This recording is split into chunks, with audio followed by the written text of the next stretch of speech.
Hi, Kamil. It's very nice to see you here in our Lviv headquarters. Something new that I actually get a chance to speak to people offline.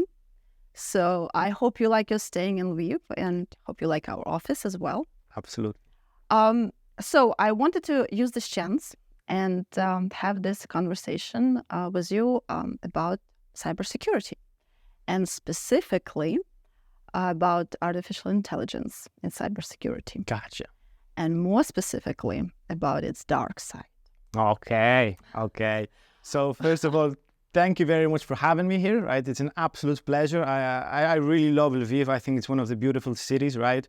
Even off camera, right? We spoke about how beautiful it is and the feeling you get around it. So I'm very, very happy to be here. It's nice to meet everybody here, right? People on production, people in the marketing. It's my pleasure. It's honestly my pleasure. So I really look forward to, and about the AI, right? The dark side of it mainly. I think this is a fascinating topic because we are in a beautiful place where the AI is just a new next big thing. Yeah. So moving forward in the future, I believe we will have much more to speak about, but now I think we can predict the future sitting here together. Great. Well, let's try. Right. So, AI is used or will be used a lot on the defensive part of cybersecurity. But again, I wanted to focus more on its dark side, on its how it might be used by cybercriminals. And we understand that it definitely will be used. So we have to kind of prepare for it, right? So let's start with ChatGPT malware. Specifically, why do you think it was possible to generate malware using DAN methodology within ChatGPT? What do you think about it? Perfect. So this is a new thing, right? So ChatGPT, of course, being the most popular of the open large language models that are available for the general public, a lot of people were trying to break it, including myself, right? So at the beginning of this year, and I believe even at the end of last year, there was this specific things, as you mentioned, DAN, right? So DAN stands for Do Anything Now. And it's a way where you can specifically get onto ChatGPT and exploit its role-playing model.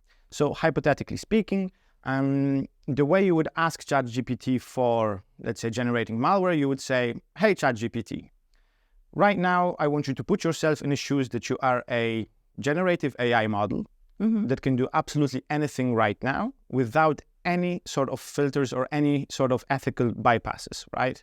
So what this means then, the ChatGPT model comprehends this in a way that, okay, I put myself in these specific shoes and I can manage then to create whatever I want, right? So it's essentially virtualizing the layer of the ChatGPT onto a higher self-consciousness, if you can even use this specific word.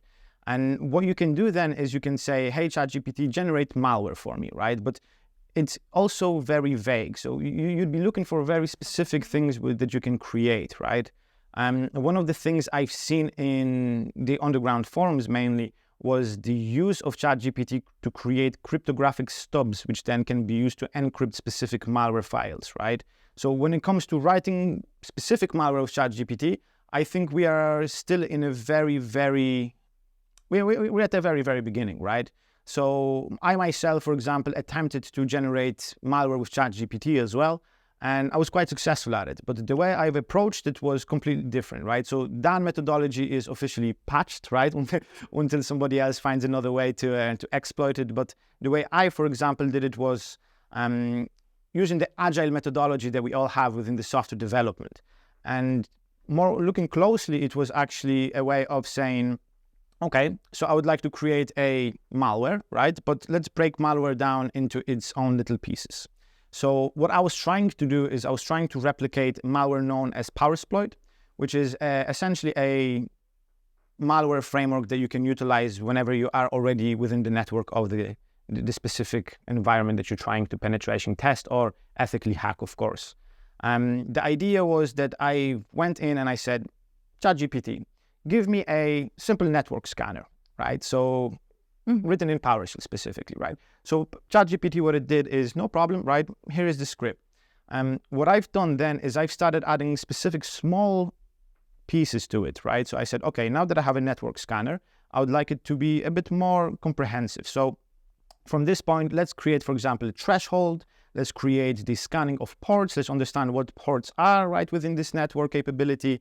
And what I've managed actually to achieve, and this is something I can share no problem as well, I've managed to get essentially Powersploit given to me at the very end, even in a link to its GitHub repository, right? So, and this is something that I believe is one of the biggest problems with ChatGPT mainly, and actually not just ChatGPT, right? So large language models specifically, in this case, they really depend on the training that you give it, right? ChatGPT being the biggest one had the biggest training data that's publicly known, specifically, and it was done by scraping the internet. Okay. So they've scraped the internet to such an extent that even the GitHub repositories were scanned, right? To understand, I guess, how maybe coding was done. We can, of course, in this case, predict or try to predict, but we will never know the answer.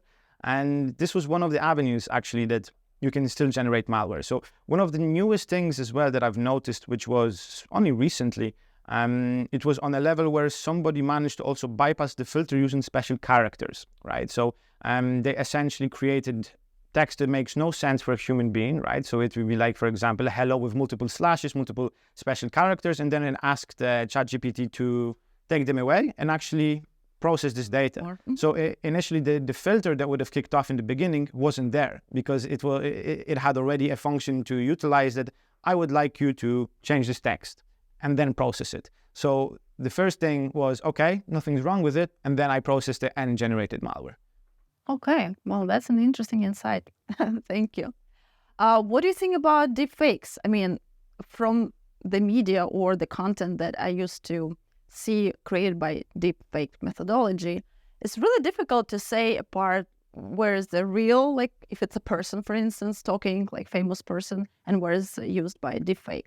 So it can be really very much confusing for the users to say to kind of make a difference to understand if the, for instance, phishing email was created by a real person or it's by more sophisticated created by using deepfake.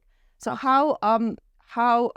what would you recommend what to do to in order to deal with such sophisticated threats? Very, very good question. So I think most people here that are on some sort of social media, they have seen, for example, specific, even famous people, right, that have been utilizing deepfake campaigns or even as a simple internet troll, right? Mm-hmm. So just to say, for example, one of the ones I've seen was around one of the members of the Polish party, which was saying something, but somebody actually changed it on TikTok, right, to make him seem a bit more vulgar, right? So on this level, the capability is already there, which is very scary from me. And you've mentioned a very, very interesting avenue of attacks, which is phishing, right? So social engineering attacks in general, what they do is they exploit the vulnerability in the human side, right? So rather than focusing on exploiting let's say the technology or the processes, it really focuses on the logic of the person. So phishing in this case, I believe, will be one of the bigger things that we will see specifically coming from deepfakes, right? So a lot of people might be asking, but how, right? It's only text-based. And as somebody who's been involved in a number of incident responses, I've seen firsthand, right? So hypothetically speaking, let's put this scenario. So an attacker gets, for example, a number of podcasts of a specific person, right? Specific pictures, let's say, and generates a model where they can create this deepfake, right? Where they can generate the speech, they can generate the person speaking as well as also mimicking and, let's say, talking with their hands, right? So on that level, the next thing that I would say to the businesses that are trying to protect against it was, please protect your key stakeholders, right? Because in my opinion, these people will be the first ones to be exploited. So let's put a hypothetical scenario of how you can exploit this currently, right? And this is by no means a roadmap of how to do it, but it's more of a security awareness training for those people that will be watching this video on the things they should expect. So one of the most phishing campaigns that I've seen over the years, specifically raising within the IT industry, is when a rogue email comes from a phishing actor that's trying to impersonate the CEO of the company, and typically at the end of the Christmas, right? So they send a mass email to everybody in the company saying, we appreciate how you worked, right? Here is $500 that we would like to give to you for free, as we appreciate all the efforts that you have done. So from this side, this is one of the most, I'd like to say, successful phishing campaigns that I've seen happening specifically around the Christmas time, where people want a bit more money, right? Everybody wants to have nice presents, of course. But what comes with that as well is, with the deepfake, you can actually generate a whole video, right? So those people that might be watching it, they will see the CEO sitting in their desk where they always see him, for example. Yes. And suddenly he says, "I love you all, right? Here's, click this link so you can get $500 from me." And I believe this will be one of the big things, right? Where those stakeholders will be utilized in order to put some urgency or some specific access that the attackers might require from the business, right? And this is a very scary part. Of course, there is deepfakes, not just for the business, right? So a lot of influencers are also getting deepfaked, if I can use that term. And it's something that is quite worrisome, right? And this is something that I believe we all should start controlling on a legislative level. Mm-hmm. Cool. Yeah, if, for instance, if I would ever receive such an email from CEO who would offer me like some kind of money for clicking on anything, that would be like first sign that this is something wrong. Right, exactly. This email. Exactly. Yeah. Cool, thanks. Do you think can AI algorithms be manipulated or biased to favor specific attacks or threats? Absolutely. And this is one thing that we are also starting to notice more and more. So everybody knows ChatGPT now. Mm-hmm. It's the most common thing. Most people actually even created a prompt or asked it a specific question. And we need to understand the logic behind it, right? So as I mentioned before, ChatGPT was trained on specific data that's been scraped from the internet. Now, there is other ChatGPT-like, right? Or should I say large language models, which are created, for example, using the BARD or using, I believe Facebook also has its own language that's also being used. So instead of ChatGPT, we have Warm GPT, right? We have Dark BARD. And these are specific models that have been trained only utilizing the darknet data. So one of them I remember was, I think it was Warm GPT that was trained on 2 terabytes of data. Or this is what the creator said, right? And it was only data that was found within the darknet. If this is true, then this is a very powerful tool. Very scary, right? So within the darknets, of course, you describe the methodology, the tactics and the procedures that you can utilize against businesses and how to hack them. But also you can start generating malware that might be, for example, publicly visible from that side.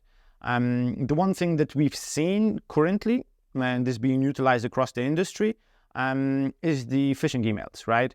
So the phishing emails are quite hard to write. You need to be quite creative. So you can just go to Warm GPT and say, "Hey, create me a phishing template for LinkedIn," right? And you will get a beautifully written LinkedIn phishing email that you can just utilize, put it, for example, in your own platform, and then start sending it mass to people. And this is a very worrisome trend as well, because the idea is for attackers to hack people, right? You need a specific percentage of people that are willingly clicking those links, right? And this will always be the case unless your security training awareness is on top level. And we are speaking, even government agencies sometimes don't even have this level, right? It's mostly those private companies that we see. For example, AWS, Azure, and GCP are amazing at this, right? This is something I've seen firsthand, where they really train their staff, specifically the data center staff, to be very vigilant. Mm-hmm. And this is something that I believe we need to start doing as well. We need to start showing people that it's not just phishing you will receive, right? It's those videos you might receive. It's those specific things that might be the precursor to a bigger breach. And from the defensive side, this is also a very powerful message that somebody might be targeting you, right? So you could look at it as a mass phishing, or it could be spear phishing. And then you obviously know if it's a targeted attack or it's just a bunch of emails put together where we can send this to. But this doesn't end just on phishing. So as I mentioned, I was able to generate power exploit using ChatGPT. And one of the things is you can also generate malware with those tools. The good thing is it's quite awful at it, right? So it doesn't have a necessary coding principles, I guess, built in to the point where it can understand if a code is broken or not. And 9 out of 10 times, even when generating malware, you need to do some tweaks on your own.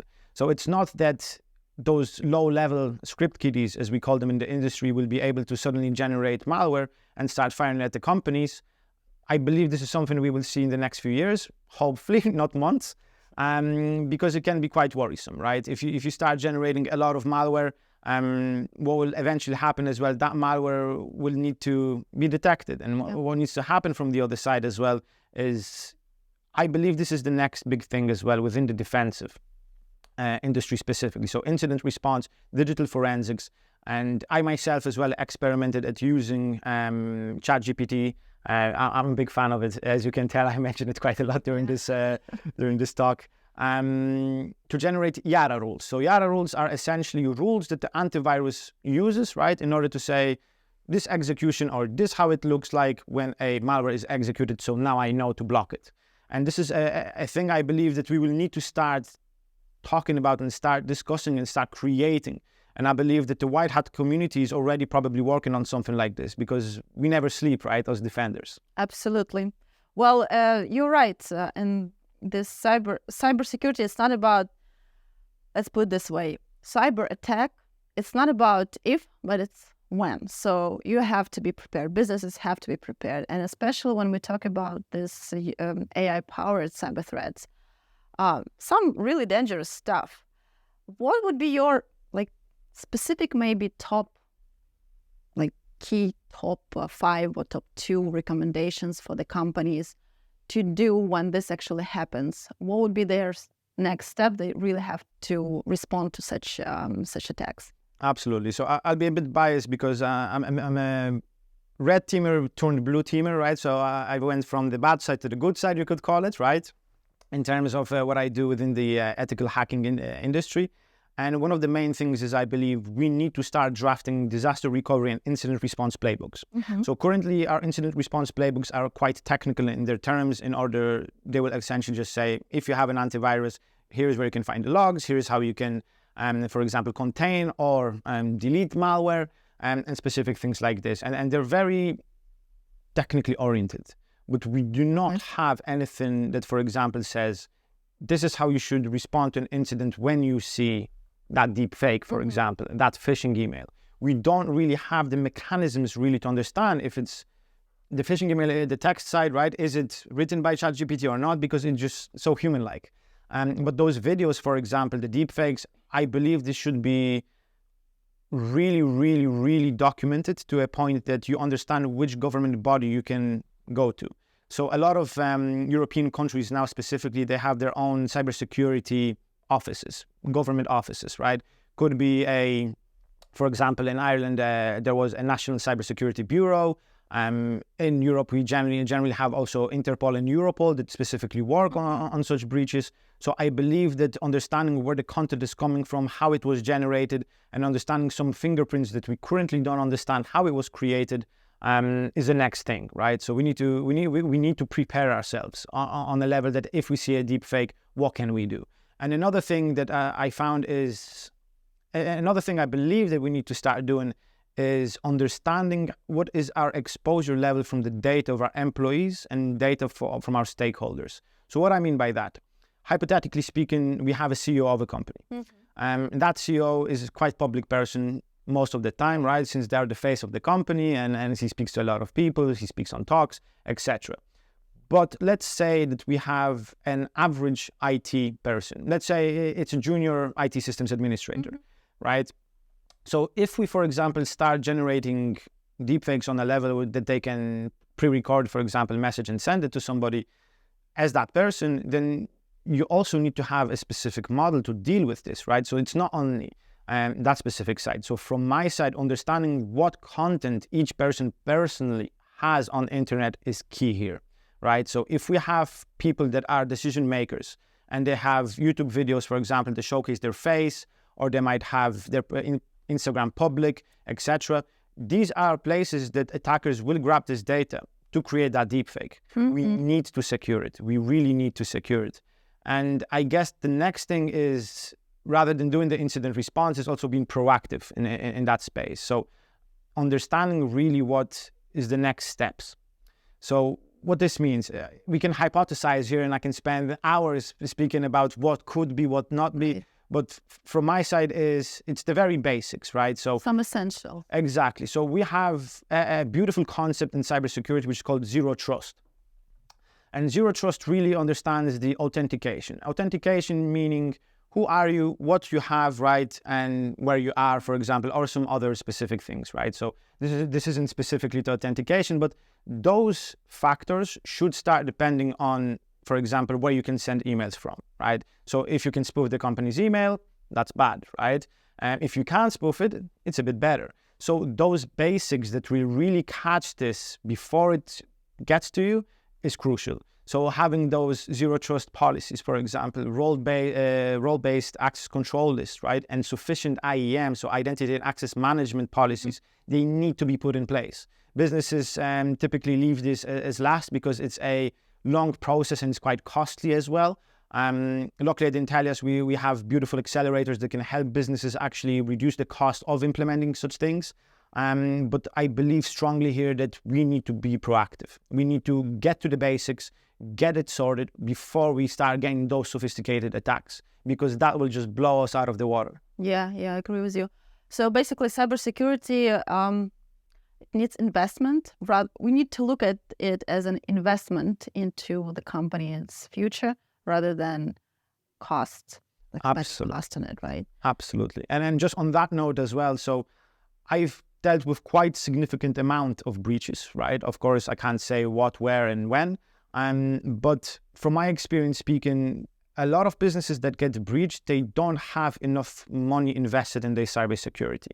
And for me, a good rule of thumb is you need to invest at least 4%. And this is the bare minimum, 4% of your annual revenue to cybersecurity. And why? Specifically, the GDPR fines, right? They have been wreaking havoc across the European Union, right? So a lot of people are targeting the HR systems because they know once they target them, they will have the data and they can hold somebody ransom, right? But also ransomware attacks where they steal fully all this data, your client data, your employee data, your data as well, right?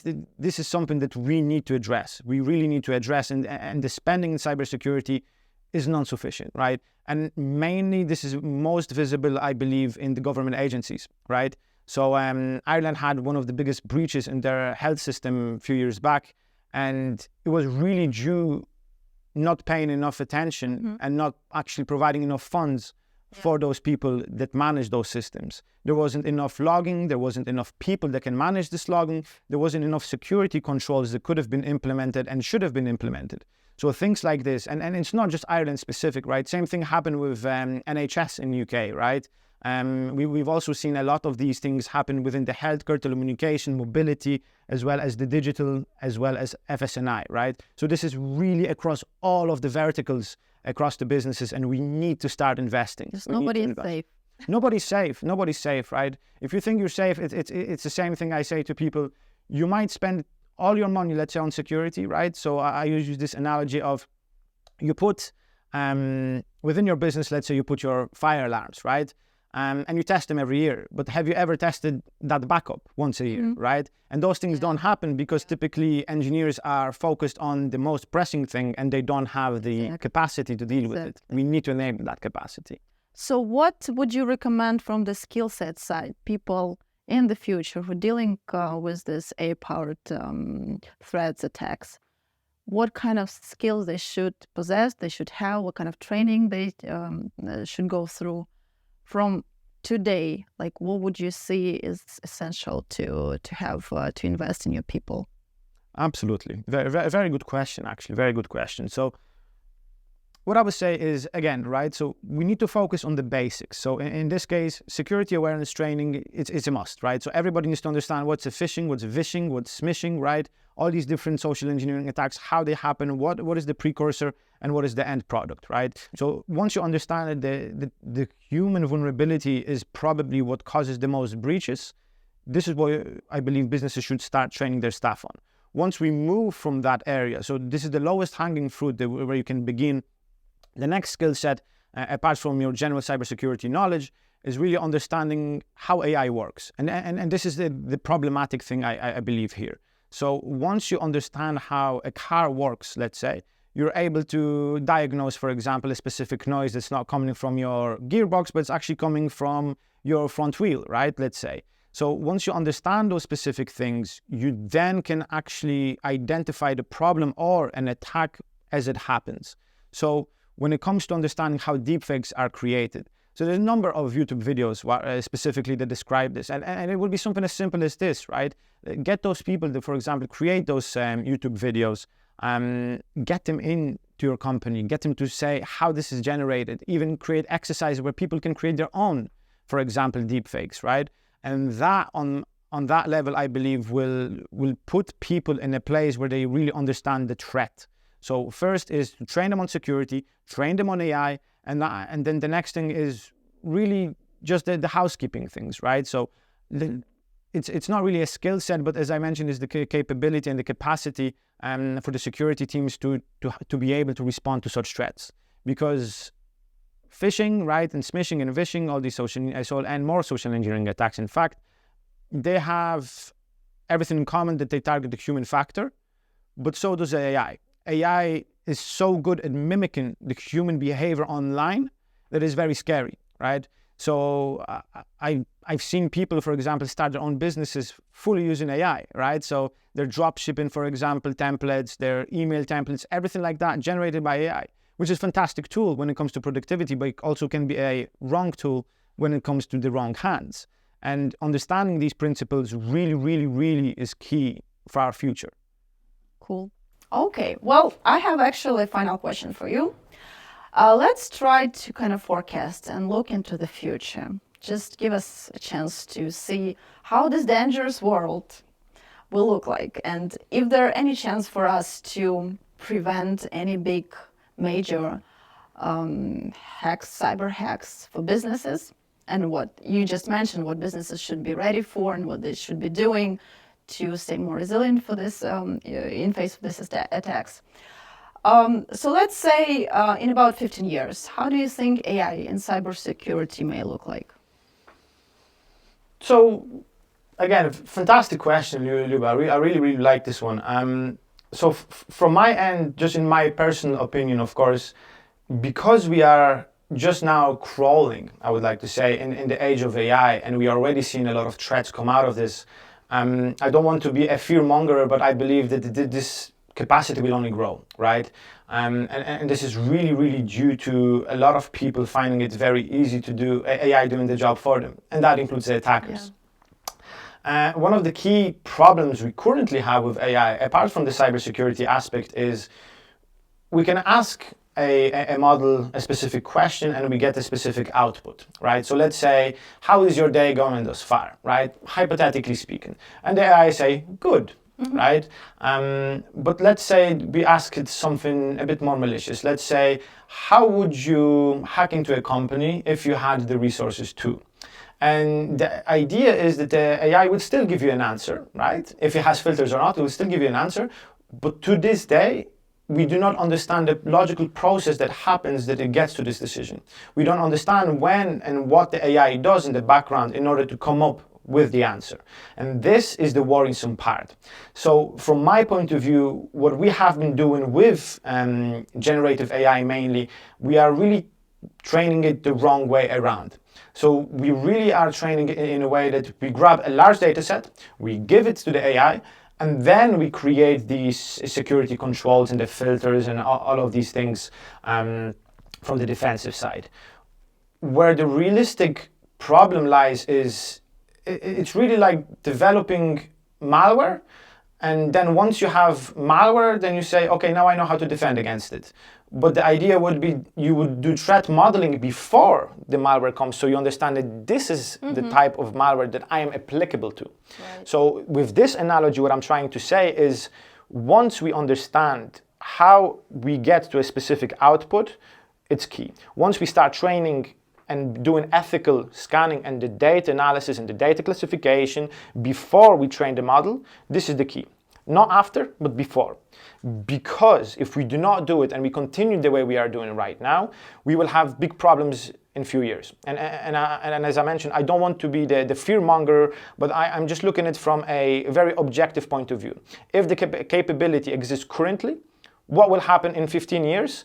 It could be very scary. Right, so we're not saying that we will have the Skynet and we will have, you know, well, we can argue, right, if it gets to robotics or not. Of course, I'll take off my tinfoil hat, but this is something that we need to be prepared for, and this really needs to come in from a legislative point of view. So no more of, hey, this is open software, right? And I believe this is the key. Because if we leave it as open software, all the people are going to rush at it and start training their own models soon. And what will happen then, we will have a large number of these ChatGPT-like, Bard-like, and other models which will be essentially doing their own bits on their own. And they might be residing on somebody's server at home or on a server, for example, in the underground bunker for dark web, for example, or many other places. So once we start targeting these models and how they should be trained and put it in a legislative way, so people need to obtain licenses with their own identity, this is the best way. I understand this is quite privacy well, it's not good for privacy, right, of those people. But realistically we have something that can become a weapon. We need to start marking those people that get those licenses, so we understand who's responsible for what model and how they train it. You think it's possible? Fingers crossed. Well, on this happy note, thank you so much for this great conversation. Cheers. And talk to you later then. That's it. Thank you.